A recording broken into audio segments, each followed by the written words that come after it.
Si l'OTAN continue d'affirmer aveuglément que c'est un bloc purement défensif, l'Union européenne ne tente même plus de se dédouaner.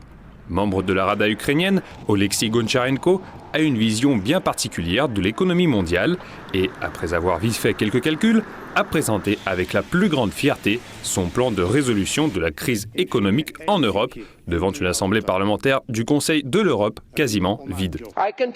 Je peux vous dire que tuer Poutine signifie moins 30 € de facture d'électricité pour chaque Allemand. C'est très important. Tuer Poutine, c'est moins 100 € du coût de carburant automobile pour chaque Hongrois. Très important. Tuer Poutine, c'est faire baisser le prix d'un croissant en France d'1 €. Je pense que c'est très important.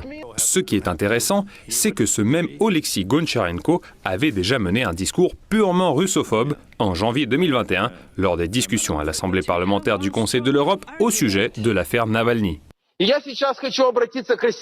Maintenant, je veux m'adresser aux citoyens de la Fédération de Russie. Ce sont vos enfants qui sont tabassés actuellement dans le centre de Moscou, pas des enfants ukrainiens, géorgiens, lituaniens, allemands. C'est Poutine qui tabasse vos enfants.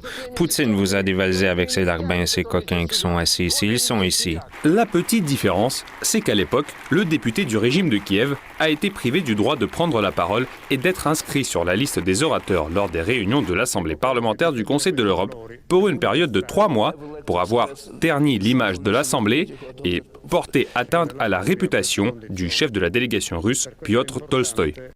La Commission a conclu, sur la base des paragraphes 5.3, 7 et 25 du Code de conduite, que vous avez commis une grave infraction du Code de conduite. Par conséquent, la Commission a décidé que vous seriez privé du droit de prendre la parole et d'être inscrit sur la liste des orateurs de la session de l'Assemblée pour une durée de 3 mois. Je tiens également à vous informer que la Commission a décidé de reporter à sa prochaine session l'examen de la deuxième plainte déposée par la présidente de l'Assemblée concernant des incidents survenus dans l'hémicycle au cours de la session du matin de l'Assemblée le 20 avril 2021. En 4 ans, la charte de l'Assemblée parlementaire du Conseil de l'Europe aurait-elle été modifiée? Ou peut-être que les règles d'éthique professionnelle des députés européens auraient été abolies? Il est très peu probable. Par contre, ce qui a évolué, c'est le jusqu'au-boutisme européen et la russophobie. Des sujets qui sont à revoir pour Bruxelles pour pouvoir diminuer le prix des croissants en France.